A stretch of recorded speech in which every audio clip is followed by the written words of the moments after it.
तकसीम है। ख्वातीनो हजरात, दास्तान गोई की इस महफिल में आप सबका खैर मकदम और इस्तकबाल है। हम आपको सुनाएंगे दास्ताने कबीर। हद हद टपे सोलिया, अनहद टपे सुफीर, हद अनहद जो दोनों टपे वाको नाम कबीर। कबीर कबीर की जिंदगी जितनी रहस्यमय, वैसे ही उनकी कही बातें सरल और जीवित। कबीर जब पैदा हुए तो कहते हैं कि कमल की पत्तियों पर मिले, कपड़ा बुनते जुलाहे के घर में रहे, और जब इस दुनिया से रुखसत हुए तो उनका जिस्म फूल की पत्ती पत्ती बन गया। कबीर दास उस ईश्वर का ध्यान करते, उसे याद करते करते एक रात यूं हुआ कि वो कपड़ा बुनना ही भूल गए और उसके ध्यान में खो गए। जब आसमान वालों को इस बात की खबर हुई कि ये तो अपना काम ही भूल गया, अब जीविका कैसे करेगा। कबीर ध्यान में खोए हैं। रात का वक्त जो आसमान से उतर वो आसमान वाले आए, कबीर के लिए कपड़ा बुना और सिरहाने रख चले गए। कबीर सुबह सो के जो उठे तो देखा, ये चदरिया किसने बुनी, इतनी झीनी इतनी बारीक, मालूम दे जैसे मानस की आत्मा। इसके तो अच्छे दाम मिलेंगे बाजार में, बाजार लेके चलूं।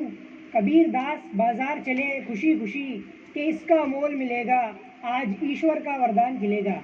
बाजार में बैठे मगर भाग्य देखिए, हर कोई आता हर कोई देखता, हर कोई छूता मगर कोई मोल न दे पाता कि ऐसी चदरिया कभी किसी ने देखी।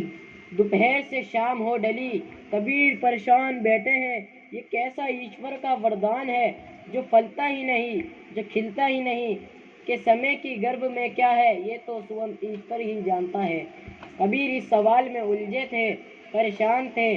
जब उठ के चलने को तो कोने से एक साधु की आवाज आई, मुझको इतना दीजो प्रभु जामे कुटुंब समाए, मुझको इतना दीजो प्रभु जामे कुटुंब समाए, मैं भी भूखा ना रहूं साधु न भूखा जाए। कबीर ने कहा इसी को देता हूँ कि मेरे पास तो और कुछ नहीं। देने को थे कि एक और साधु की आवाज आई, कबीरा खड़ा बीच बाजार मांगे सबकी खैर, कबीरा खड़ा बीच बाजार मांगे सबकी खैर, ना कहूँ से दोस्ती ना कहूँ से बैर। इसको दूं कि एक और की आवाज आई, माटी कहे कुम्हार से तू क्या रोंदे मोए, माटी कहे कुम्हार से तू क्या रोंदे मोए, एक दिन ऐसा आएगा जब मैं रोंदूंगी तोए। कबीर ने कहा किसे दूं, सबको बुलाया, तीनों आए और तीनों को दे दिया। घर चले ही कैसा वरदान, कैसी परीक्षा थी। इधर तो कबीर चले अपने घर, उधर वो तीनों साधु। इसमें उलझे के चदरिया कौन रखेगा। इस दुविधा परेशानी को लेकर पहुंचे राजा जी के पास। ऐसी चदरिया बुनने वाला हमारी नगरी में, उसे बुलाओ और चदरिया बुनेगा। हम ओढ़ेंगे, हमारे दरबारी भी पहनेंगे, हम व्यापार करेंगे, उसे बुलाओ। कबीर दास को बुलाया गया। राजा जी ने कहा, कबीरा ऐसी चदरिया बुन के लाओ, झीनी झीनी वाह वाह वाह, मालूम दे कि खुद ईश्वर ने बुनी हो, कि ऐसा हुनर वाला कारीगर हमारे राज्य में हमें तो खबर ही न थी। लो कबीरा, धन ले जाओ, दौलत ले जाओ, इनाम ले जाओ, बुन के लाओ। राजा जी मैं बुनकर हूँ, जुलाहा हूँ, मगर मैं इस कपड़े को बुनने तो इस जमी पर नहीं आया। मैं तो इस जमी पर आया हूँ कि टूटे दिलों के धागों को जोड़ूं।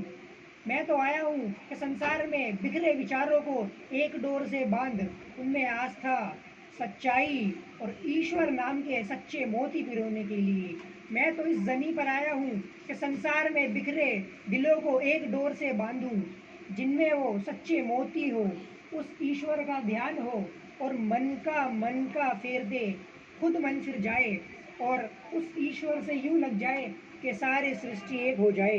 वाह वाह वाह, कबीरा बातें तो अच्छी करते हो, जरा सरल शब्दों में बताओ। मैं तो आया हूँ कि दिल के दाग चुनूं, बस यही हमारा जीवन मैं चाहता हूँ। वाह वाह, बहुत अच्छी बात है, बहुत अच्छी सुनने में। कबीरा इतना जीवन इस संसार में गुजारा, अब तक इतने लोगों के दिल के दाग चुने। बुरा जो देखन मैं चला बुरा न मिलियो कोई, बुरा जो देखन मैं चला बुरा न मिलियो कोई, आपन अंदर जो देखा तो मुझसे बुरा न कोई। धुनी रे धुनी तुझे किसकी धुन, धुनी रे धुनी तुझे किसकी धुन, पराई रूई के पाप न बुन, तेरी रूई में 4 बिनोले सबसे पहले इनको चुन। राजा जी मैं क्या करूं आपकी इस दौलत का जो आप मुझे देते हैं। उड़ जाएगा हंस अकेला, उड़ जाएगा हंस अकेला, जग दर्शन का मेला, जैसे पात गिरे तरवर से मिलना है दोहेला, ना जाने कहाँ गिरेगा लगिया पवन का मेला। मुझे आज्ञा दीजिए राजा जी। बस कबीर इतना कहते थे कि उनके साथ आए एक साथी ने कहा, कबीरा ये क्या करते हो, राजा जी तुम्हें इनाम देते हैं, इसको कबूल क्यों नहीं करते हो। तुम्हारे पास दौलत होगी, तुम संसार में अच्छे कार्य कर पाओगे, उस ईश्वर का ध्यान सुकून से कर पाओगे, अपने घर में बैठोगे। ये तो उस ईश्वर का वरदान है जिसे तुम लौटा रहे हो। कबीर ने कहा, मोरा मन लागो यार फकीरी में, मोरा मन लागो यार फकीरी में, मोरा मन लागो यार फकीरी में। बहुत बहुत शुक्रिया।